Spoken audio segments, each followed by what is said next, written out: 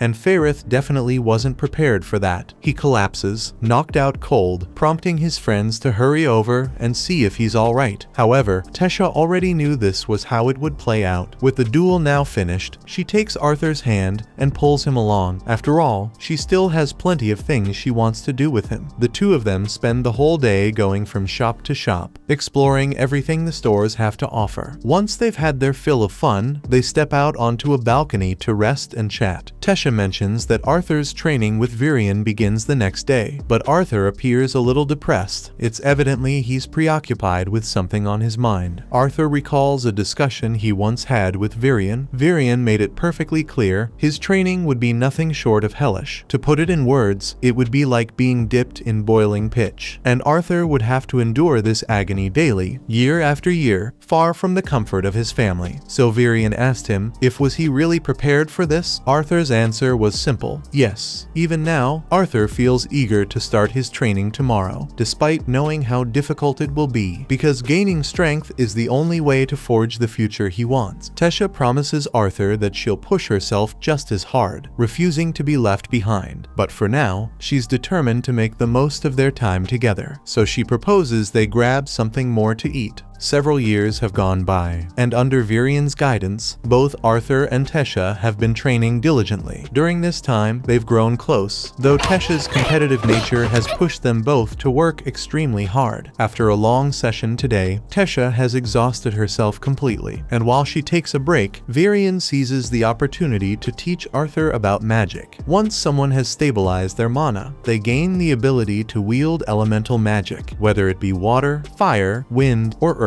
However, in this world, the elements one can master are largely determined by their race. Take elves, for instance. They have a natural talent for wind magic, along with strong aptitudes for water and earth. Fire, on the other hand, tends to be incompatible with them. On the other hand, dwarves excel particularly in earth and fire elemental magic. However, humans are capable of using all four elements, though their affinity for any single one can vary greatly depending on how much they've trained. Tesha lifts her hand and questions Virian. Why hasn't he had Arthur train with his mana core if it's so crucial? Virian responds that, at the moment, Arthur just isn't strong enough to endure it. His body holds a beast will, and while it can provide immense power, it also disrupts the link between Arthur's physical form and his mana core. That instability is what's causing the pain in his chest, so before he can resume mana training, he must first fully reassimilate his mana core. Tesha playfully claims this proves she's stronger than Arthur at the moment, but he shouts back that naturally she'd have the upper hand since her attacks are all enhanced with mana. Among the elves, someone is considered gifted if they awaken their mana by age 10, yet Tesha could wield magic at just 9. That's why she's been training side by side with Arthur all this time. Since Arthur's training has been advancing steadily, Virion decides it's finally time to awaken his beast will. If the process succeeds, the constant pain in Arthur's chest should disappear completely, becoming an official beast tamer through this ritual. Arthur expresses his gratitude to Virion and urges him to begin immediately. As Arthur takes a seat and Virion starts the awakening, Tesha watches with concern, unsure if Arthur will truly be alright. Virion reassures her, admitting that while Arthur might feel some intense heat, it shouldn't be unbearable. But the moment Virion starts awakening the beast will, Arthur lets out a scream of agony as an overwhelming surge of energy explodes from his body, so powerful that it violently throws both Virion and Tesha backward. While the awakening itself technically succeeded, the immense strain it places on Arthur's body causes him to collapse unconscious on the spot, leaving both Virion and Tesha deeply concerned. They carry Arthur back to the castle and lay him down to rest, giving him time to recover. When Arthur finally wakes up, he sees Virion sitting beside the bed, watching over him. Virion asks if he's feeling okay, and Arthur replies that he seems fine. Curious, Virion then questions whether there's anything unusual about the beast will Arthur received, because a reaction as intense as his almost never occurs. Arthur had planned to keep his meeting with Sylvia hidden, but seeing no reason to conceal it any longer, he finally admits to Virion that his beast will was a gift from a dragon. The revelation leaves Virion stunned. He struggles to believe it at first, yet he can't ignore the fact that the sheer power radiating from Arthur's beast will undeniably resembles that of a dragon's. Virion warns him that he must never speak of his dragon will to anyone. If this secret were to spread, it would draw unwanted attention his way. Having said that, Virion informs Arthur that he's set to return home in just 4 months, meaning he'll need to stay cautious once he departs. Arthur is taken aback. He'd assumed he still had 2 years before the next interrace meeting, but as it turns out, a cultural exchange event was recently arranged, so the portals to Xyrus City will reopen in 4 months. Arthur asks Virion if Tesha has been told yet. She'd be heartbroken to learn he's leaving so suddenly. Virion replies that her parents are currently explaining everything to her. That night, as Arthur lies in bed holding the egg Sylvia entrusted to him, he struggles to accept that he'll be parting ways with Tesha in just 4 short months. Suddenly, he notices something. The egg begins to hatch. Moments later, a tiny dragon emerges. Arthur is initially concerned, but the creature is so small and adorable that it couldn't possibly hurt anyone, so he gently scoops it up into his hands. But then the dragon sinks its teeth into his arm. Arthur stumbles back and lets go of the dragon, but when he examines the place where he was bitten, he doesn't see ordinary bite marks. Instead, a crest begins to form. This crest creates a connection between Arthur and the dragon, allowing him to feel what the dragon is thinking, even if he doesn't fully comprehend it. Since he'll be the one raising the dragon, he makes the choice to name it Sylvie, after her mother, Sylvia. He then falls back asleep, but the following day Tesha enters Arthur's room, intending to talk to him about his departure in 4 months. However, as she lifts the covers to wake him, she notices Sylvie lying beside him in bed. Arthur wakes up confused, thinking at first that something might be wrong, but soon realizes that Tesha is simply playing with Sylvie, so he decides to go right back to sleep.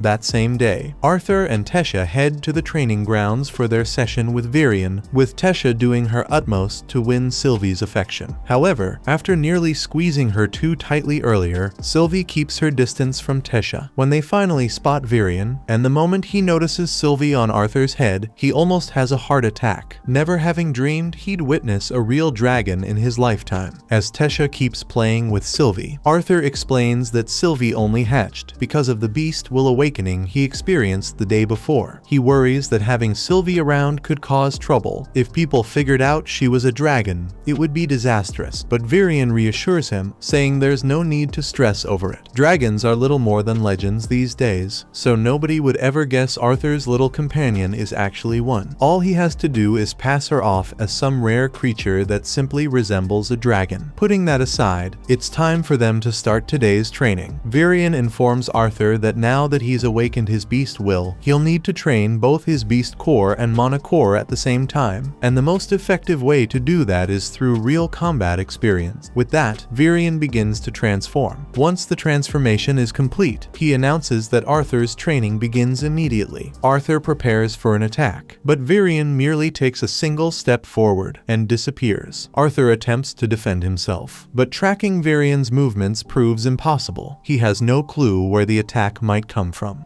He senses Virion's presence lingering nearby, yet despite his best efforts, he can't detect even the slightest hint of his location. It's an incredible skill, but Arthur isn't eager to get pummeled just for a demonstration. Without hesitation, he throws his hands up in surrender. The moment he does, Virion materializes behind him and Arthur is frustrated because fighting him is just too unfair. Virion could have struck Arthur at any moment during that exchange, and Arthur still wouldn't have had the slightest idea where he was.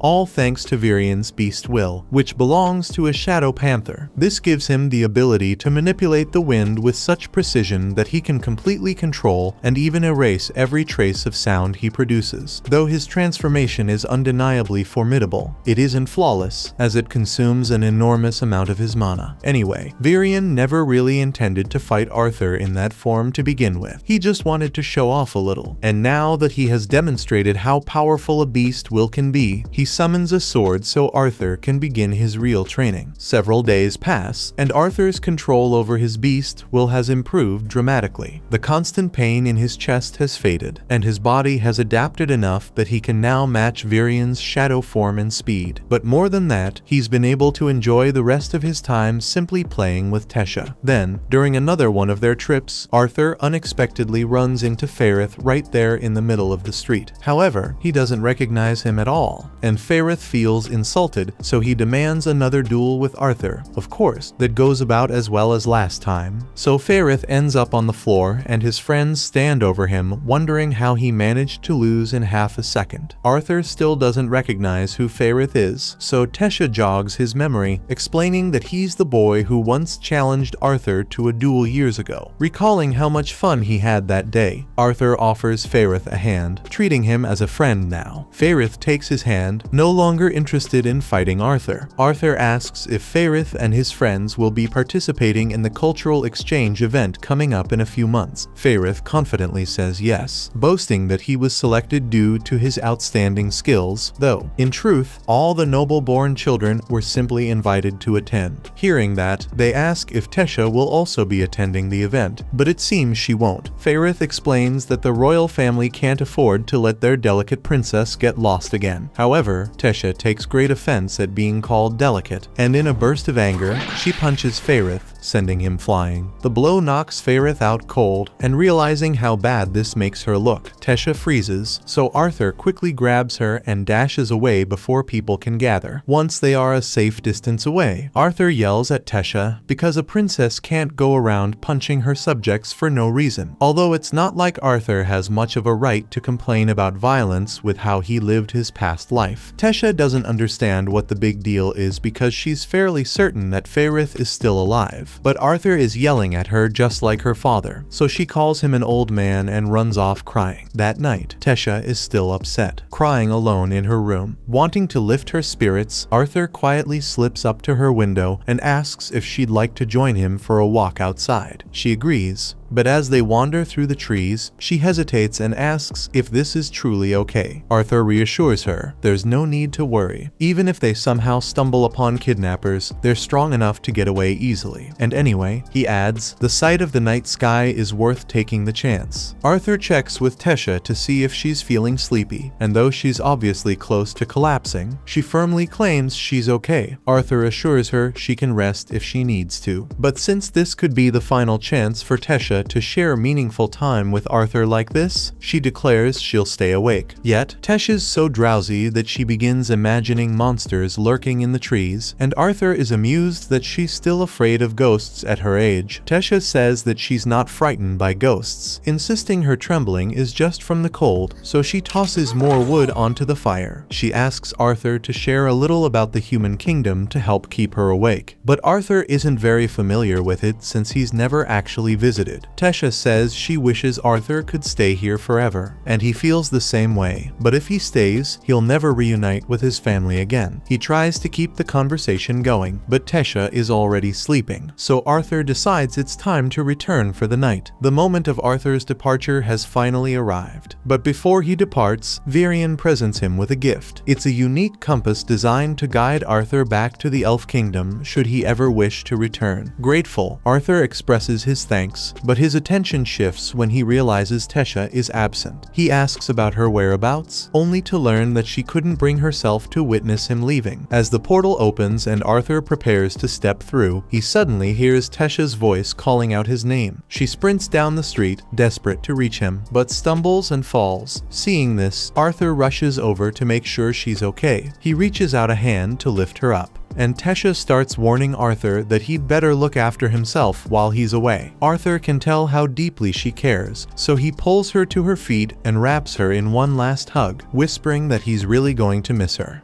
Upon reaching the city of Xyrus, Arthur is reunited with his parents and discovers he now has a younger sister named Elena. For years, Alice and Reynold have been sharing stories about Arthur with her, so she's thrilled to finally meet him. Once they step inside, Alice quickly starts questioning Arthur about his well-being. The last time they spoke, he had mentioned feeling ill, so she's eager to find out if he has recovered. Arthur reassures her that he's fine and there's no need for concern, though he still has plenty to share. He then recounts everything that happened after being separated from his family, though he carefully omits any mention of meeting Sylvia or inheriting her beast will. Instead, he tells them about encountering Tesha and describes the time he spent in the Elf Kingdom while recovering from his illness. Alice questions whether he's truly okay, warning him that if his condition were to worsen again, they wouldn't be able to treat him here. Arthur, however, insists that won't happen. Since he can't reveal the truth about his beast will, he fabricates an explanation, claiming his illness was due to awakening too early, which destabilized his mana core. Though it bothers him to deceive his parents, Arthur knows it's necessary, until he grows strong enough to handle any potential dangers. Revealing everything would be too risky. At that moment, Reynold catches sight of Sylvie and asks Arthur about her origin. Arthur quickly fabricates a story, saying he discovered Sylvie inside a mana beast's cave. From that point on, he chose to take her in and made her his pet. Elena appears to get along with her just fine. On that note, Reynold still has more things he wants to know, so he stands up and asks Arthur what stage his mana core is currently at. Alice scolds Reynold, accusing him of trying to start a fight with Arthur right after he returned from a long trip, but Reynold doesn't see anything wrong with wanting to gauge how much stronger his son has become. Arthur isn't bothered by the questions, but before responding further, he's curious about Reynold's occupation. How else could they afford such a comfortable home? Reynold clarifies that he serves as a security instructor at the Helstia auction house and reveals that his mana core has reached the dark orange stage. Arthur is genuinely impressed by this revelation, since reaching an orange level mana core is no small feat. Mana cores span a spectrum from black to white, with the core growing stronger as its color lightens. Reynold, being an augmenter, clearly dedicates significant effort to physical training. Feeling quite proud of himself, Reynold asks Arthur what stage his mana core has reached, and Arthur replies that he's at the light red stage. Reynold lets out a curse when he realizes that Arthur is almost at his level, completely forgetting that Elena is still in the room. He still can't wrap his head around the fact that Arthur is so close from overtaking him in strength, and he refuses to accept that without a challenge, so he tells Arthur to spar with him in the garden right away. Arthur accepts the challenge, but before they can step outside, the living room doors burst open as few strangers enter, inquiring whether Reynold's son has returned yet. Reynold presents the man to Arthur as Vincent Helstia, the proprietor of the auction house where Reynold is employed. Both Vincent and his wife, Tabitha, express their delight at finally meeting Arthur, as she's heard countless stories about him. Arthur, in turn, replies that the honor is his. Vincent can't help but remark on Arthur's politeness, joking that such refined manners certainly couldn't have been learned from Reynold. Continuing the introductions, Vincent and Tabitha present their daughter, Lilia, to Arthur. Initially, she appears quite shy around him, but the moment she notices Sylvie perched on Arthur's shoulder, she's completely in love. She asks Arthur if she can pet Sylvie, and as soon as he agrees, she eagerly scoops the creature into her arms, showering it with affection. While Lilia is busy with that, Reynold lets Arthur know that this house belongs to Vincent, so it might be a good idea to get his approval before they end up breaking anything. The moment Reynold brings up the possibility of destruction, Vincent starts to get nervous, and his concerns are quickly validated when he learns that Reynold and Arthur are having a sparring match in the garden. The group makes their way outside to observe the duel, though Vincent hesitates, questioning whether it's truly appropriate for Arthur and Reynold to spar. He struggles to accept that someone Arthur's age could have already reached the light red core stage. However, Alice reassures him that Arthur has always been a fast learner, and besides, he'd have no reason to fabricate such a claim. So Tabitha tells Vincent to relax and simply enjoy the spectacle. In truth, Arthur could have advanced to the orange stage years ago, but during his time training with his beast will, he wasn't permitted to work on his mana core. Even so, he's got a few other tricks he's eager to show off. As the match gets underway, Arthur and Reynold start exchanging blows, and Reynold is genuinely impressed by how much stronger Arthur has become,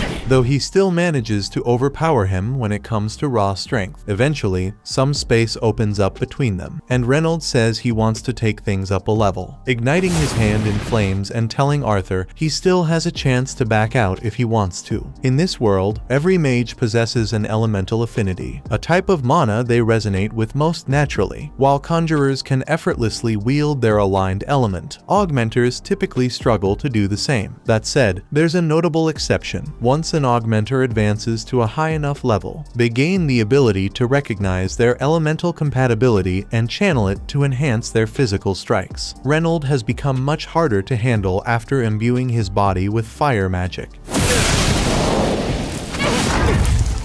So Arthur makes the decision to go all out as well, pouring mana into his arms. The two collide once more, and now the fight is far more evenly balanced. Yet Arthur is still forced back by Reynold's raw strength. Thanks to the knowledge from his past life, Arthur's training with Virion was incredibly productive, allowing him to fully master fire magic much earlier than expected. Because of this, Virion suggested he might want to push beyond ordinary fire. And what we're seeing now is the outcome of that rigorous training. Once more, Arthur channels mana into his hands, but now, sparks of electricity flicker around him as he summons lightning. Reynold is stunned. He can hardly believe Arthur has truly mastered an advanced form of fire magic. Yet Arthur isn't finished. Even as he wields lightning, he also manipulates the water from the fountain, sending it surging toward his father from behind. Though Reynold manages to block the strike, he's completely astonished that Arthur can command both fire and water elements at once. He's never been prouder of his son, so he pulls Arthur into a hug and asks where he picked up a move like that, and if he's got any other cool tricks up his sleeve. Arthur says he only just started learning how to use lightning magic, and while he's still not great at controlling it, he's definitely improving. That's when Elena rushes out onto the field to make sure both Arthur and Reynold are okay. Meanwhile, Vincent and Tabitha just stand there in awe because no normal kid should be capable of what Arthur just did. That evening, as they gather for dinner, Vincent can't stop raving about how remarkable Arthur is. Reynold remarks that he's known Arthur was extraordinary ever since the boy first awakened his mana at just 3 years old. Vincent finds this hard to believe. After all, even the most prodigious talents in this world don't awaken their mana until around the age of 8, although most geniuses don't blow up their house in the process. Reynold bursts out in laughter when he recalls that incident, but maybe he laughed a little too hard because he ends up falling over in his chair. At that moment, Vincent rises from his seat and proposes the idea of Arthur enrolling in Xyrus Academy. The suggestion takes Reynold by surprise. He had never even entertained such a thought before, since Xyrus Academy is an elite institution primarily attended by the wealthy and powerful mages of their world. Tabitha nods in agreement with Vincent, adding that they'd be willing to pay for Arthur's tuition. After all, someone with his extreme extraordinary talent is destined for greatness. However, Alice hesitates to accept their generosity. They've already done so much for the family, and now offering to cover Arthur's education feels like too much. Besides, Arthur is just 8 years old, and the Academy's minimum enrollment age is 10. Vincent says he already thought of that, and due to the nature of his work, he happens to know the director of the Academy personally, so if he talks to her about it, he's sure he can get an exception for Arthur. However, before Vincent can say anything else, Arthur chimes in and says it would be nice if they asked for his opinion before making a decision like that. He just reunited with his family today, and he'd prefer to spend some time with them before anyone starts talking about sending him off to school. He then excuses himself from the dinner table and starts walking through the halls, but he still isn't familiar with the layout of this house yet. Just then, Lilia calls out to him and warns that Arthur might get lost in the basement if he continues heading that way. Lilia instructs Arthur to follow her. She guides him to one of the break rooms where the household servants are gathered. The servants greet Lilia warmly, as she frequently visits during her free time. Even though Arthur only arrived today, they all recognize him. After all, he set the garden on fire during his earlier confrontation with Reynolds. Arthur offers an apology for the inconvenience he caused, but none of them seem particularly upset about it. Lilia checks with Maria to see if there's any duck remaining, and Maria confirms there is, though she cautions Lilia to watch her portions as she's been putting on a bit of weight recently. One of the maids explains to Arthur that Lilia frequently visits this place whenever she feels overwhelmed. Her parents are pushing her relentlessly to awaken as a sorcerer, forcing her to attend lessons constantly, while Lilia herself does want to become a mage. The constant pressure wears on her, so she needs to escape and unwind from time to time. Later that night, Arthur is spending some time with his parents, and they are still really excited to have their little Arthur back. He looks a lot different compared to the last time they saw him, but he's still the same person on the inside. Thanks to Arthur's incredible talent, he's certain to become a powerful mage someday, but regardless of that, his parents would always love him just the same. They'd love to chat longer, but they figure Arthur must be exhausted after such a long day, so they stand up and bid him good night. Before heading out, though, Reynolds wants to address what Vincent mentioned earlier. He might come across as insistent, but everything he said was for Arthur's own good, and of course, no one would force him to attend the academy if he truly didn't want to. The following morning, Arthur wakes up in a hurry and dashes downstairs. He's got visitors waiting to see him. The Twin Horns squad had caught wind of Arthur's return and decided to drop by for a visit. While Arthur's delighted to reunite with them, Angela's even more thrilled, immediately sweeping him up in a tight hug. After Angela finally releases her grip, Arthur exchanges greetings with the rest of the group. But then, without warning, Jasmine begins running her hands over Arthur's body, inspecting him closely. It might seem a little strange, but she's just making sure Arthur didn't sustain any injuries. Once she's certain he's alright, she hugs him and says sorry for what occurred. She feels responsible for failing to protect Arthur when he got separated from the others that day, so seeing him unharmed brings her immense relief. After some time passes, everyone finally settles and so they can all catch up, and Arthur is taken aback when he hears that the Twin Horns actually stayed for a while in the distant city of Estiston. They landed a highly profitable job there, but in the end, they had to return to the capital for another mission. Listening to their stories made Arthur understand just how little he actually knows about the kingdom of Sapin, not to mention the vast continent of Dickathon. Becoming an adventurer could be a great way to explore the world, but that would require leaving his family behind once more, and he isn't entirely sure he's ready for that. Arthur finds himself back in his room a few days later, training with his beast will. When he makes a discovery, it allows him to stop time. However, at his current level, he can only hold time frozen for a few seconds, and each attempt leaves him completely drained. He begins to question whether all this effort is truly worth it for a power he doesn't fully grasp. But then, he reminds himself of the reason he's pushing so hard to protect the people he cares about. No matter how difficult it gets, he's determined to keep training. But right before that, he notices just how bad Sylvie smells. So without hesitation, he scoops her up for a bath. Sylvie absolutely despises being washed, but Arthur isn't about to let her roam around filthy inside this mansion. And while he's thinking about the mansion, since the Helstia family lives in such luxury, their auction house must be incredibly successful, though he doesn't know much about them beyond that. After finally finishing Sylvie's bath, Arthur is drying her off on his bed when his family walks in and announces it's his turn to get cleaned up. Since he hadn't bothered much with his looks during his time in the Elf Kingdom, his mother drags him to her hairdresser, who guarantees he'll leave looking amazing. A few hours later, he doesn't look all that different. Just a bit of his hair has been trimmed, but everyone insists he now looks incredibly stylish. Arthur asks why everyone suddenly seems so interested in how he looks, and Tabitha responds by saying she had been considering giving him a tour of their auction house. However, since the Helstia auction house is highly prestigious and even receives visits from members of the royal family, they couldn't possibly let him enter with his hair looking the way it did. Since they're already in Xyrus City, Tabitha suggests giving Arthur a tour, and Elena immediately chimes in, excited to join so she can spend time with her older brother. Lilia feels a twinge of jealousy. After all, before Arthur returned, Elena used to spend most of her time with her, but Lilia also wants to be around Arthur, so she tries not to let it bother her too much. The group enjoys the whole day together, even stopping to play ring toss around a nearby statue. But some random guys suddenly hurl a ring straight at his head before casually walking away. Arthur turns to Lilia and asks if she has any idea what that was about, since those guys were acting ridiculously rude for no reason. She clarifies that those were students from Xyrus Academy, and they behave that way because, in that uniform, nearly everyone in town treats them like royalty. Arthur feels let down, as he hadn't expected to encounter arrogant academy kids here, but he chooses to overlook it for the time being. A short time later, Arthur detects some intriguing energy emanating from a shop, so he heads over to investigate, and his parents clarify that the store deals in beast cores. Arthur is astonished, as he was unaware that beast cores could be bought, having never witnessed such a thing in the Elf Kingdom, though it's quite typical here in the Human Kingdom. Tabitha had mentioned that beast cores can boost a mage's power, and if one contains a beast will, its price can go as high as 100 gold coins. To give some context, that amount of money could support Arthur's family in comfort for the next 250 years. She goes on to say that the auction house will be selling some beast cores later, so if he'd like, she could let him handle one. Arthur thanks her for the kind gesture, but he isn't too eager since he's already content with the beast core Sylvia gave him. Just then, Lilia chimes in and asks her mother if she can have a beast core, but Tabitha promptly refuses, explaining that simply owning a beast core won't help her awaken as a sorcerer. Besides, she believes it's far too costly for someone Lilia's age. Despite Lilia's continued attempts to persuade her, Tabitha stands her ground and says the discussion is over. They then head to a cafe for lunch, but Arthur can clearly see that Lilia is still very upset about what happened. From what was said earlier, it's obvious to him that Tabitha doesn't want Lilia to rush her awakening. Still, for some reason, Lilia seems unusually impatient. Arthur is just about to ask her what's going on when he suddenly realizes that Lilia has disappeared. She's already started walking into a dark alleyway. Arthur stands up and follows her, eventually finding Lilia inside a magic store. She's examining one of the less expensive beast cores, and with her saved allowance, she could actually purchase it herself. But Arthur questions her, asking if she's certain about this. After all, just having a beast core won't guarantee that she'll suddenly be able to wield magic. But Lilia insists she won't know for certain unless she tries. She reaches for the beast core, but Arthur quickly takes hold of her hand, urging her to wait. He really doesn't think it's the right move. Yet Lilia refuses to listen to him, frustrated that he could never truly understand how she feels, not when he's already so naturally gifted. She steps back from Arthur, but in doing so, she unintentionally collides with a boy behind her, revealed to be the same Xyrus Academy students from before. She offers an apology for the bump, but the boy's ego is too puffed up to see it as a simple mistake, so the group gears up to pick a fight. Hearing the disturbance, the store owner steps out to investigate, but the moment he spots the Xyrus Academy uniforms, he decides he wants no part in dealing with those troublemakers. Without a word, he turns around and retreats into his office, pretending he saw nothing. Now the boys are free to do as they please. please, and their first thought is to teach Arthur and Lilia a lesson by burning them. Lilia quickly ducks behind Arthur for protection. Arthur would prefer to settle things peacefully, but given how unreasonable these guys seem, he braces himself to teach them a lesson instead. But just as the fight is about to break out, Tabitha and Alice arrive, ordering everyone to dismiss their magic at once. The boys, however, brush off Tabitha's warning, asking if she really believes she can stop them. Even the shopkeeper rushes out, pleading with Tabitha not to provoke the boys. After all, if they wanted to, they could easily reduce the entire shop to rubble. However, Tabitha warns them that even academy students won't escape consequences if they dare lay a finger on the Helstia family's daughter. The moment the boys realize Lilia is a Helstia, they panic. After all, her family is one of the academy's biggest benefactors, and expulsion would be guaranteed if the director learned of this. So, they start to depart without further trouble, but not before insulting Lilia by calling her an incompetent. Upon returning home, they immediately tell Vincent about the incident. He's stunned to hear that Arthur and Lilia almost came to blows with academy students, though thankfully, Tabitha intervened before things escalated too far. Vincent realizes with a chill that if she hadn't stepped in, Arthur might have gone far enough to kill those boys. Lilia apologizes for causing so much trouble, but Vincent tells her it's nothing to worry about. She didn't do anything wrong, and with all the donations he has made to the academy, an incident like this won't affect her chances of enrolling. He also tells Arthur that the same applies to him, but Lilia feels so insecure that she assumes her father is suggesting Arthur should enroll in the academy in her place. Her parents try to comfort her, insisting that's not what they meant, but Lilia, seeing herself as a failure for not being able to use magic, believes they must see her the same way. She shouts that she hates them both and runs off, leaving her parents completely baffled. A few hours later, when it's time for dinner, Arthur heads to call Lilia down, only to discover she isn't in her room. Back when Lilia was younger, Vincent used to tell her stories about the academy, which filled her with excitement, and that eagerness made her impatient. Still, she couldn't enroll until she awakened her mana, and that's taken much longer than anyone anticipated. Her parents constantly reassured her that there was no reason to hurry, but when she saw Arthur already mastering magic at such a young age, it left her feeling worthless. Eventually, Arthur finds her alone in the maid break room, and though he wants to apologize, he hesitates, worried that his words might come across as condescending. Unsure of the right way to handle the situation, he struggles with how to approach her. However, before Arthur could say anything, Lilia apologizes for being jealous of him. After Arthur demonstrated his power, he earned all of her father's attention, but she doesn't blame him because it's her own fault for being so incompetent. She really thinks her parents are disappointed in her, and Arthur understands the feelings of self-doubt that must be racing through her mind, so he takes her face in his hands and assures her she's not a failure. He can see how much effort she's put in, and he knows her parents recognize it too. Arthur is certain they're incredibly proud of her, and some unusual exception like him appearing doesn't change that. Lilia lets out a laugh,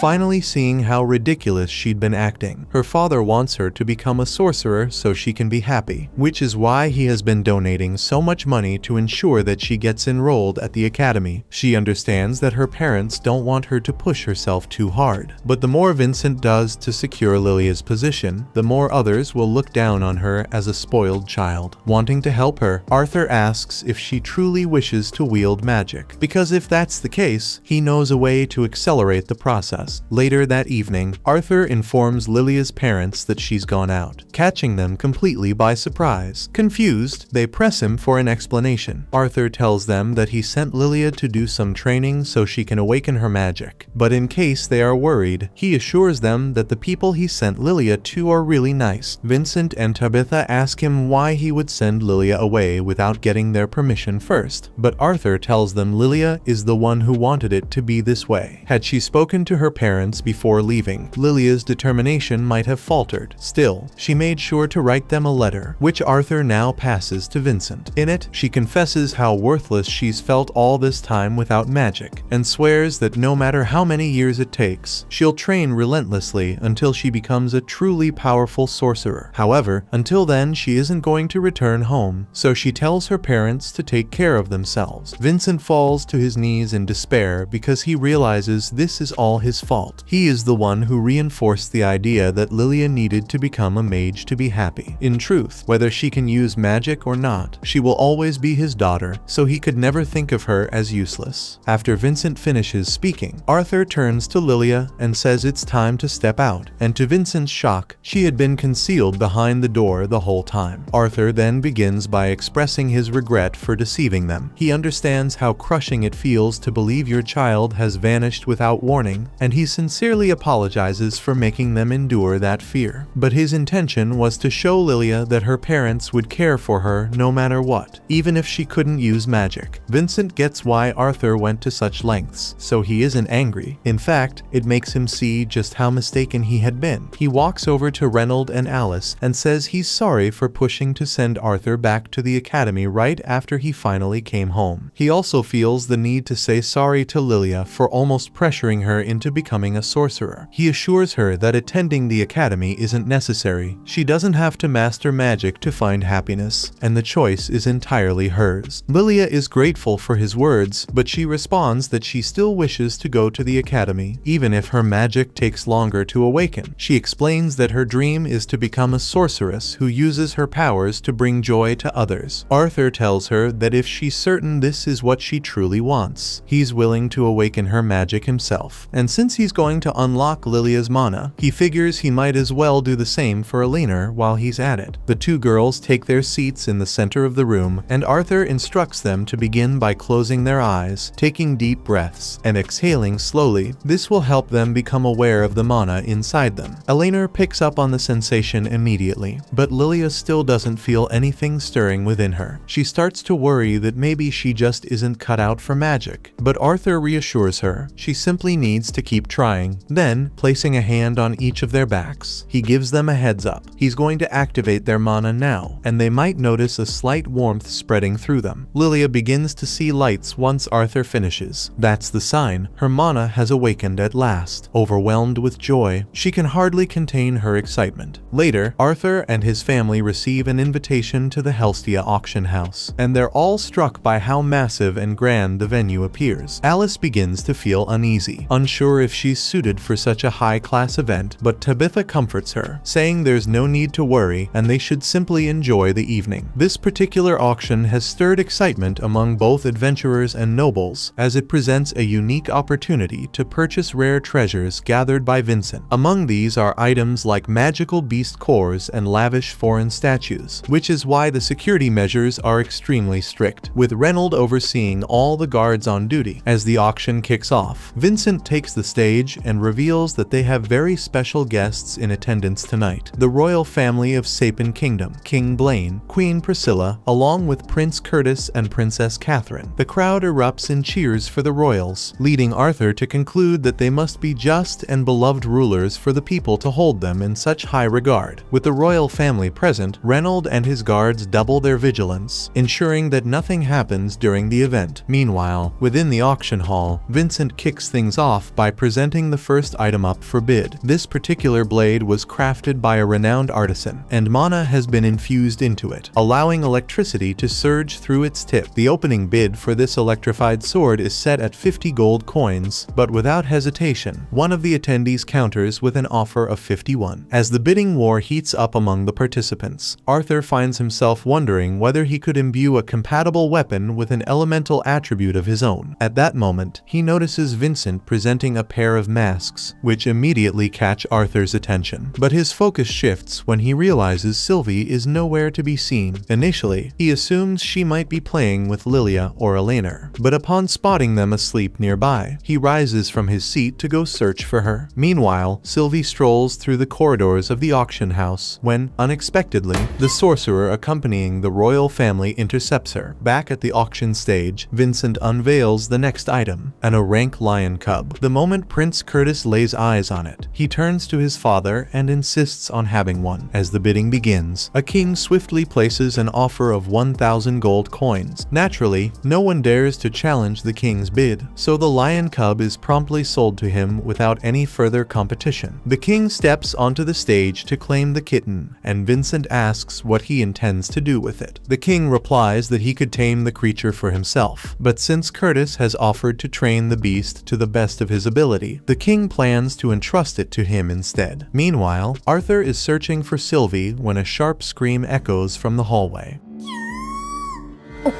Rushing toward the sound, he spots the mage staring at her, and instantly recognizes him as the royal family's escort. Wanting to avoid any unnecessary conflict, Arthur calmly requests that the sorcerer release Sylvie, explaining that she's his mana beast. Disappointed, the sorcerer sighs, having mistaken her for one of the auction's offerings. Sylvie rushes to Arthur's side, and just as Arthur prepares to leave, the sorcerer speaks up, saying he's still interested in his pet. He explains that he's been wanting to acquire a mana beast of his own, so he asks Arthur to hand Sylvie over to him. Arthur gives him a look as if he's an idiot and questions why the sorcerer would ever believe he'd agree to such a thing. Instead of simply acknowledging that Arthur refuses to surrender Sylvie, the sorcerer chooses to unleash flames in his direction, attempting to frighten him, and declares that this command comes from a royal sorcerer. Yet, Arthur doesn't even flinch and calmly starts to walk away. This only serves to infuriate the mage further, prompting him to threaten Arthur's parents as retaliation. Though Arthur might brush off threats aimed at himself, he refuses to let any danger toward his family slide. He spins around, his aura radiating an overwhelming wave of deadly intent, and challenges the mage to repeat those words. But it seems he's overlooked the fact that they're inside Vincent's auction house. His suffocating bloodlust surges outward, engulfing the entire building and instantly shattering every window in sight. While those with mana, like the king, manage to endure the pressure, those without, such as Vincent, collapse instantly under the crushing force. The king moves to check on Vincent, while the royal guards encircle their monarch, assuming the murderous aura must belong to an enemy. The king, however, assures them he can protect himself and orders them to focus on shielding the other guests and apprehending the intruder instead. Arthur quickly grasps the consequences of his actions. While he may have successfully intimidated the royal sorcerer, he also just unleashed complete chaos. He withdraws his bloodlust, but it's too late. Panic has already taken hold, with confusion spreading and no one understanding the situation. Reynolds takes charge, commanding everyone to evacuate immediately while he works to bring order to the mess. Following the incident, after everyone has been safely evacuated, the king requests a private conversation with Reynolds. He wishes to confront Reynolds about his failure to apprehend the culprit, and Reynolds offers an apology. However, the king regretfully informs him that punishment is unavoidable. Reynolds accepts whatever penalty the king deems appropriate, but before the king can deliver his decision, the sorcerer intervenes. The mage urges the king to show leniency, pointing out that no lives were lost in the ordeal. However, the sorcerer isn't acting out of pure kindness, and he makes that evident by remarking on how impressive Arthur's mana beast appears. The king proceeds to introduce Sebastian to everyone, explaining that he is a mage tasked with protecting the royal family. Having saved the king's life on numerous occasions, Sebastian has earned the king's deep respect. So, when Sebastian expresses his interest in Arthur's mana beast, the king turns to Reynolds and asks if he would be willing to hand it over as a gesture of gratitude for Sebastian's earlier leniency. Arthur attempts to speak, but his mother quickly interrupts him, reminding him that it's disrespectful to speak out of turn to a king. In response to the king's request, Reynolds speaks up, explaining that he cannot comply because Arthur acquired Sylvie on his own, and thus Reynolds has no authority to hand her over to someone else. At that moment, the king chooses to address Arthur directly. Facing him, he asks if Arthur would consider giving Sylvie to Sebastian, but Arthur refuses, stating that nothing could ever replace Sylvie. The king then suggests a trade, offering the world lion cub he recently obtained in exchange for Sylvie. He insists that although Arthur's mana beast may be rare, the lion cub should be considered more valuable. Still, Arthur declines his offer once more, and making it clear that he has no intention of selling or trading Sylvie under any circumstances. The king begins to lose his patience and reminds Arthur that he has already asked him twice, insisting that a king should not have to repeat himself. He makes one final request for Arthur to hand over Sylvie, but the king's persistence starts to irritate Arthur. Rising to his feet, Arthur asks the king if he himself would be willing to sell his own children. Hearing this stuns the king so much that he doesn't know what to say, but Arthur continues and reminds the king saying that he has already turned down his request 3 times already. Yet he refuses to accept that some things are so precious that they aren't for sale, so he wants to know how the king would respond if someone came up to him and demanded to buy his children. The guards rush forward at once to strike Arthur for showing disrespect to the king, but Arthur effortlessly knocks them both out with a single punch. Sebastian starts calling them fools for not managing to kill one small child, and he is determined to obtain Sylvie no matter what. To that end, he casts a spell, hoping to burn Arthur to death. Yet, Arthur triggers his ultimate ability, freezing time throughout the entire room, except for Sebastian. Sebastian looks around in confusion, wondering why everyone has suddenly frozen, but Arthur informs him that none of them can hear anything he says. Arthur then starts to approach him slowly, and in a panic, Sebastian warns him to stay away, claiming that Arthur has no chance against a royal sorcerer. In response, Arthur calmly breaks one of Sebastian's legs. He starts calling out for help, but Arthur tells him no one can save him here, so he had better listen to what Arthur has to say while he is still conscious. Arthur warns him to know his place and be careful about who he threatens, because next time things will be much worse for him. A few seconds later, time returns to normal and Arthur passes out from all the exertion. A short time afterward, Arthur wakes up in his bed with a pounding headache, realizing he might have pushed himself too far by using his ability. Though he managed to freeze time for a brief moment, the strain on his body was immense. Just as he's processing this, Alice enters to check on him, relieved to see he's finally awake. Arthur asks her to fill him in on what happened after he lost consciousness, and Alice explains that everyone was stunned when he collapsed suddenly. She hurried to treat him, but even so, his body took a long time to recover. Now that Arthur appears to be doing well, Alice takes him into town to go shopping after their talk. As they walk through the streets, Arthur notices a hairpin that would suit Elena perfectly, but since he still has no money, Alice purchases it for him, suggesting he give it to Elena as a present later. She even offers to buy something for Arthur too, but he hesitates, wondering if they should really be spending money, especially since Reynolds may have lost his job at the auction house. However, Alice tells him he doesn't have to worry about their family's finances because she has a job as well. Arthur had no idea of this, but apparently Alice makes luxury items and they are quite popular among the nobility, so she makes a decent amount of profit, so they can still afford to buy whatever they want. So much so that by the time their shopping trip is over, Arthur and Alice are carrying a bunch of bags. When they arrive back home, they overhear Reynolds in the living room speaking with someone, firmly stating that his silence isn't for sale when his son was almost killed. Arthur steps in and asks what's going on, and as soon as Reynolds sees him, he expresses his relief that Arthur is up and about. Arthur reassures him there's no need to be so worried, as he's completely fine. The man Reynolds had been speaking to suddenly recognizes Arthur as the boy from the incident and invites him to join their conversation. The man hands Arthur and Reynolds a pouch of gold from the king, calling it a modest apology for what he describes as yesterday's minor incident. Arthur disagrees. Being assaulted by 2 knights and a royal sorcerer hardly feels minor, but he chooses to remain quiet, thanking the man for making the trip. Pleased by Arthur's response, the man smiles and reassures him that the 2 guards involved in the attack have already been fired. After all, he explains, the king would never condone harming a child over something as trivial as a declined request. Reynolds believes that simply firing the knights who attempted to murder his son isn't a sufficient punishment, but the man counters by reminding him that Arthur was disrespectful to the king in the first place. Moreover, the king showed mercy by forgiving Reynolds' failure to protect the auction house, so he shouldn't begrudge the guards receiving a bit of mercy too. Just as Reynolds opens his mouth to respond, Arthur interrupts, insisting there's no reason to be angry. After all, it was his own fault for speaking improperly, and since he escaped without serious harm, it doesn't trouble him. Arthur asks about Sebastian's condition, since his leg was broken. The man clarifies that Sebastian was relieved from his position for assaulting Arthur, and is currently undergoing treatment in a hospital. Sebastian Sebastian kept claiming that Arthur was responsible for his broken leg, but that seemed ridiculous. After all, no one witnessed Arthur doing it, and they had been watching him the whole time. Instead, the king thinks Sebastian's own spell must have rebounded, accidentally shattering his leg. The king is deeply distressed that such an incident occurred, which is why he's making such an effort to offer an apology. The man admits that Arthur is a skilled and naturally gifted young man, but he also cautions him to watch his words when dealing with those in authority. After all, not everyone is as lenient as the king. Arthur and Reynold graciously accept the apology, and once the man departs, Reynold gives every last coin to Arthur. Arthur questions whether Reynold is certain about handing over the money, but Reynold insists it's only right. After all, Arthur was the one who endured the real risk. Not to mention, he'll need funds if he intends to accomplish anything in the days ahead. The events of the day have been a stark reminder for Arthur, though he may have once ruled as a king in his past life. Here, he's still just a powerless child. If he wants to stand against political influence, he'll have to gain some of his own. To achieve that goal, the very next morning, he heads straight to the Magic Academy. However, the moment he arrives, he notices an owl. The creature takes flight, and Arthur immediately pursues it, only to realize that it's a trap. Once he's far enough away, he meets an old woman, and she's been waiting for him. As the head of Xyrus Magic Academy, she occupies a position of great prestige. Her influence reaches across many realms, which is why few have the opportunity to meet her in this manner. From Vincent, the director has received numerous positive reports about Arthur, though she isn't the type to take rumors at face value. To determine whether Arthur truly deserves his reputation, she intends to put him to the test. First, she attempts to intimidate him with her overwhelming magical energy, yet Arthur stands firm, unshaken. Still, even though he manages to endure it, he acknowledges that the director's strength is genuinely terrifying, but that's only natural when confronting the individual who wields the most advanced magic in the entire nation. He intends to demonstrate his true potential, proving that Vincent's praise of his skills was no exaggeration. To start, he envelops himself in wind magic. At the same time, he manipulates earth magic to lift several rocks from the ground. Then, using the wind to accelerate their speed, he hurls the rocks toward the director, only for her to effortlessly deflect them with a single hand. In the next moment, Arthur summons multiple flaming knives behind the director's back. Yet, before even a single one can strike, she effortlessly scatters them all with a burst of wind magic. Stunned by how casually she counters every attack, Arthur's frustration grows, leading him to recklessly rush forward. But before he can close the distance, a powerful gust of wind erupts from the director, sending him tumbling backward. Arthur crashes to the ground, the outcome undeniable. In his current state, defeating the director was never within his reach. Yet despite his loss, the director isn't displeased with how he fought. She acknowledges his remarkable talent, but points out his tendency to overestimate himself, which led him to believe he could overpower her. To truly show him the extent of her strength, the director declares that Arthur's final trial will be simply remaining conscious after enduring her next strike. With both arms raised, she releases a devastating pulse of sound magic directly at him. The force is overwhelming. Nearby boulders fracture instantly, and Arthur's ears ring violently, pushed to their very limit. Yet Arthur grits his teeth and holds his ground, refusing to fall even as the assault continues. The director finds herself genuinely amazed by his stubborn endurance, so much so that she considers personally mentoring him. But before accepting, Arthur has some terms of his own to lay out. He approached her solely because she holds the power and influence necessary to protect his loved ones. He tells her that if she can guarantee the safety of his family and friends, he'll agree to join the academy and submit to her guidance. The director is taken aback by Arthur's boldness, as the offer clearly favors him. However, Arthur is confident in his own value, and the director can't deny it. Knowing students with his talent are rare, just as the director is ready to accept his terms, Arthur brings up one final condition. He explains to the director that he'll only enroll once he meets the official age requirement, as he prefers to be around peers his own age. The director questions his decision, pointing out that this would push back his enrollment by 3 full years. However, Arthur responds by saying he intends to live his life to the absolute fullest. To achieve that, his goal is to become an adventurer and journey across the entire continent. The director can see that Arthur is unwavering in his decision, so she knows there's no chance of persuading him otherwise. She asks whether he's already discussed this choice with his parents, but Arthur admits he still needs to go home and talk to them first. The director then tells him that if he can secure his parents' approval, she'll accept all of his conditions. However, the moment Arthur arrives home and announces his plan to become an adventurer, Alice shuts it down immediately, refusing to allow it. Reynolds pleads with her to at least hear Arthur out, but Alice refuses. Arthur has only just returned after being away for years, and she can't bear the thought of losing him again. Reynolds tries to ease the tension by suggesting a compromise. What if Arthur had a guardian to accompany him on his travels? Still, Alice isn't willing to accept. That's when Arthur steps in, assuring her that he won't be gone nearly as long as he was before. Arthur explains that his adventures will only take him away for short periods, allowing him to return home every few months to see them. This reassurance makes Alice relax slightly. Plus, Arthur clarifies that he doesn't plan to leave right away. He still wants to spend more time enjoying life at home before leaving, but he also feels the need to travel across the Dicathan continent, as there's still so much he doesn't fully understand. Besides, staying here and training alone for years would be incredibly boring. He wants a chance to put his skills to the test in real situations. Alice isn't as against the idea of Arthur adventuring now, but her concern hasn't completely faded. She makes him swear that he won't hide anything from her. Arthur agrees to be totally open with her, though deep down, he knows there are plenty of things he'll still have to keep from his family. Moving forward, Reynolds still believes having a guardian for Arthur is a smart move, given how risky adventuring can be, so he reaches out to his friends to see if any of them would be willing to take on the responsibility. Unfortunately, he doesn't have much to offer in terms of payment, but he assures them that he'll find another way to repay their kindness. However, the members of Twin Horn tell him not to worry about money. They're all friends, and they'd be more than happy to give up some of their time to support Arthur. However, Adam immediately refuses. He despises babysitting duties, and he's genuinely concerned that he and Arthur might fight, so much so that Arthur could end up killing him one night. The others nod in agreement, admitting it's a terrible idea since Adam is so irritating that Arthur might actually be tempted to kill him. At that moment, Jasmine lifts her hand and volunteers for the job instead. Everyone is caught off guard by this, especially since they all know Jasmine dislikes protection jobs even more than Adam does. But she says that if it's for Arthur, she's willing to take it on. Reynolds is thankful for her offer, and with that, the decision is made. Like Arthur, Jasmine is an augmenter, and she's recently advanced to the light orange stage. On top of that, she gets along great with Arthur, making her an ideal choice for a role like this. Now that Arthur's guardian has been chosen, Arthur asks Reynolds if he can stop by the auction house because he still needs to pick out a sword, and Reynolds has no problem with it. So he puts in a request with Vincent. The following day, Arthur meets with Vincent and explains that he needs a sword for his adventurer admissions test. Vincent tells him he's welcome to browse as much as he wants. With so many swords in Vincent's collection, it's clear it'll take a while to go through them all. By the time dinner rolls around, Arthur still hasn't returned. Alice begins to grow anxious and considers whether she should go search for Arthur. Reynolds reassures her that selecting the right weapon takes time, so it's better to just wait patiently for him to make his choice. Meanwhile, Arthur is deep in frustration. He's examined countless swords by now, yet not a single one has managed to spark his interest. Most sword fighters in this world are augmenters, so the swords available are usually double-handed blades or really big one-handed blades, and that won't work for Arthur since his small body can't handle a weapon like that. Just then, Sylvie gets Arthur's attention and leads him over to a stick she found on the ground. Arthur doesn't understand why Sylvie is so fixated on the staff, but he decides to pick it up anyway. To his surprise, it's much heavier than it appears. He also notices that it feels unbalanced, nothing like a normal staff, as if there's a blade hidden inside. Curious, Arthur tugs on what looks like a handle, trying to draw it. After channeling a bit of mana into it, glowing letters suddenly flash before his eyes, and the sword begins to slide free from its sheath. This is the first time Arthur has seen a sword with a blade like this, so he takes a few practice swings, but it's too heavy for his body to handle naturally. However, even with the weight, the sword's quality is still good enough that Arthur is able to effortlessly cut a barrel in half. While Arthur is inspecting the blade, the sword suddenly zaps his hand, so he accidentally drops it. But when he picks it up again, he immediately notices something different. The weapon now feels perfectly balanced, and its size and shape seem to fit his body flawlessly. Arthur is intrigued, especially since, in his past life as a king, he had owned many exceptional swords, yet none of them had ever felt as tailored to him as this one does. He then decides to try it out on another barrel, and he is easily able to destroy it in one swing. Just then, Vincent and Reynold all walk in because Arthur has been gone for an awfully long time and dinner is starting to get cold. They ask Arthur if he has found the sword that he likes yet, but Arthur hasn't made up his mind yet, so he takes a random sword and says this is his choice. Reynold picks up the sword and, after giving it a quick test, realizes there's nothing particularly special about it. Still, if Arthur insists that this is the one he wants, Vincent tells him he's welcome to take it. At that moment, Vincent spots the staff attached to Arthur's hip and questions him about it. Arthur quickly comes up with an excuse, explaining that it's just an ordinary old staff he came across, and he only intended to use it for a few practice swings since it's clearly not a sword. Vincent, surprised, mentions that he wasn't even aware he had a staff like that in his warehouse, so he instructs Jameson to double-check the inventory. Jameson informs him that an old man just threw the staff at him one day after saying it was worthless. By all appearances, it's just a sturdy staff, and even after taking it to many appraisers, they all told him it was just a regular staff, but it was a cool-looking staff, so Jameson decided to store it in the warehouse. Arthur begs Vincent to let him keep the staff, and since Vincent isn't sure what to do with it himself, he allows Arthur to take it too. Over the next few weeks, Arthur cherishes the moments he shares with his loved ones, all while getting ready for his upcoming journey. Before he even realizes it, Arthur's 9th birthday arrives, a celebration is thrown in his honor, and later, everyone comes together to present him with their gifts. The first present Arthur unwraps is a glove from Alice, embedded with gems infused with healing magic. It's something he can use if he ever gets hurt. Next is Vincent's gift. He presents Arthur with a pair of rings, explaining that they're meant to ease Alice's worries. Essentially, Alice's ring will alert her if Arthur's mana drops to a critical level, it'll glow, signaling that he needs help. The last present comes from Adam, a magical scroll capable of transmitting sound. With it, Arthur can record a message and send it back home, allowing Alice to reply. Grateful, Arthur thanks everyone for the amazing gifts. Since he's set to depart the next day, he makes sure they all know just how much he values everything they've done for him. Alice pleads with him to stay safe while he's away. She tells him it doesn't matter if he becomes powerful or wealthy. All she truly cares about is him coming back unharmed. That evening, Arthur gathers and organizes all his equipment. Though his heart aches at the thought of parting with his family so soon, he's determined to become stronger, to ensure he'll never have to lose them. To achieve that goal, he knows he must seek out new experiences and grow stronger. Once everything is packed and prepared, he makes his way downstairs, where his family gathers for their last farewells. Reynold gives him a firm warning. While Arthur may be skilled, he shouldn't let overconfidence lead him into danger. Yet Reynold also makes sure Arthur understands that through all his travels, the family will be cheering him on without fail. With that, Arthur bids farewell to his mother and father. The moment he steps outside, he finds Jasmine standing there, ready and waiting for him. Arthur begins his path to becoming an adventurer by getting officially registered. He and Jasmine go directly to the Xyrus Adventurers Guild, where Arthur enrolls for the rank assessment exam. Though unfamiliar with a procedure, after signing up, a guild staff member guides him to another room. Seeing Jasmine's expression, Arthur feels optimistic about how things are progressing. Arthur wears a mask as an adventurer to avoid making enemies who might later target his family. He also doesn't want his family's reputation to affect his rank evaluation. However, since Jasmine is an A-class adventurer, her influence could still play a role. The two are introduced to Caspian Bladeheart, the guild leader, who explains to Arthur that he would normally need to pass a written test and have his mana core evaluated before the official rank assessment. However, because Jasmine is vouching for him, and Caspian is well acquainted with her father, he's willing to make an exception. Since Arthur is hiding his identity behind a mask, Caspian says he doesn't need to use his real name for the registration, but he will need to come up with an alias. Arthur then chooses Note as his official adventure name. Once everything is arranged, Caspian instructs Arthur and Jasmine to follow him to the arena for the assessment. On the way, Arthur questions Jasmine about her relationship with the guild master, noting how helpful he's been. Jasmine admits she's familiar with Caspian, but clarifies that it's actually her father father who has strong ties to the guild, not her. Upon reaching the assessment arena, the doors swing open to reveal an ongoing battle between two mages, Diane, a young water mage, and her instructor midway through her evaluation exam. Arthur watches as their clash unfolds before him. Diane launches a blast of water at the instructor, but he effortlessly counters it and disappears in a cloud of steam. Before she can react, he suddenly reappears behind her and taps her on the head. While he commends Diane's impressive casting speed, he notes that her defense is severely lacking, placing her in the C-class rank. Diane looks thrilled with the result, and Jasmine explains that earning a C-class at her age is a notable achievement for a mage. Next is a boy named Elijah Knight, but before he can even start, the instructors ask him to hold on for a moment. After a quick discussion among themselves, they decide to let him skip the exam entirely and declare him a B-class adventurer. The unexpected announcement stuns everyone watching, including Jasmine and Arthur, but since there's no valid reason to object, the evaluations proceed as planned. The next examinee is an arrogant young boy named Lucas Wykes. Though his haughty attitude irritates the instructor, she can't ignore his remarkable talent. Despite being only 11 years old, he's already reached the light orange stage in his mana core, a nearly impossible feat for his age. Arthur observes Lucas's pointed ears, which remind him of Tesha, leading him to conclude the boy must be an elf. However, it's unusual to encounter an elf in the heart of a human kingdom. The moment the exam starts, Lucas raises his staff and chants, summoning a flaming guardian to assault the instructor. Yet, with a single earth spell, she shatters it effortlessly. Lucas dashes up a rock pillar, slams his staff down, and unleashes a massive firestorm into the air, but the spell is so powerful that he can't control it. In a matter of seconds, Lucas loses control of his flames and almost ends up getting caught in his own explosion. The instructor quickly steps in, using her earth magic to snuff out the fire. When it's all over, Lucas is unharmed, but in the process his ego was hurt. The instructor compliments Lucas on his impressive power. However, Lucas is too bitter about his loss to pay attention to any of her feedback, and in a fit of frustration, he suddenly attempts to launch a surprise attack while she's still explaining his mistakes. Luckily, Arthur quickly drops his sword to deflect the spell, and the instructor realizes that Lucas is a hopeless case with no sense of responsibility. She gives him a B rank, seeing his complete lack of self-discipline. Lucas erupts in anger, shouting about getting his father involved, but the instructor just grabs him by the collar and hauls him out of the arena. Now it's Arthur's turn for evaluation, and he steps forward, deciding to stop holding back. He finally takes the test seriously. The sheer intensity of his aura is so overwhelming that the instructor immediately shifts into a defensive stance. At that moment, Caspian steps into the arena and announces that he'll be handling Arthur's assessment himself. The instructor hesitantly questions if that's appropriate, pointing out that having a double A-class adventurer like Caspian is a bit excessive for a simple exam. But Caspian reassures him, saying it'll just be a light spar. Caspian turns to Arthur and asks if he's alright with the arrangement. Arthur hadn't anticipated facing one of the guild's top fighters that day, but he's excited for the challenge. After the shortened match, Arthur is officially registered as a B-rank adventurer, marking the beginning of his journey and the start of a new chapter in his life. Meanwhile, the two instructors head to Caspian's office and question him about the unusually high number of B-rank adventurers this year, especially since they're all children. Caspian calmly explains that 6 months ago, a youth cultural exchange occurred. Though it wasn't publicly announced, some children from other races were granted official certifications, permitting them to become adventurers in Sapin. Lucas Wykes falls into this category. His half-elf heritage is obvious. Despite his rule breaking, the Wykes family's clout might eventually secure him a promotion. However, since the Wykes lineage is purely human, it's probable that Lucas was born to an enslaved elf. As for Elijah Knight, the instructors weren't given any details about him, and he was promoted to B-class without taking the test. However, that's only because he has a powerful connection vouching for his abilities, so Caspian's hands are tied and there's nothing he can do about it. The instructors ask who's backing Elijah, and Caspian explains that Elijah is a human raised in the Dwarf Kingdom. He was sent as a representative to get used to living among humans, but the guild has limited authority when it comes to dealing with him. Arthur was the last among the examinees, and the instructors still find it puzzling that Caspian insisted on evaluating him personally. Yet the truth is, Caspian knows nothing about Arthur, not even his real identity. The only thing he's sure of is that Arthur doesn't represent any of the kingdoms. Still, Caspian suspects that Arthur must have some influential ties, given that his guardian is the daughter of the renowned Flamesworth family. On top of that, the way Arthur handles a sword is reminiscent of a seasoned master.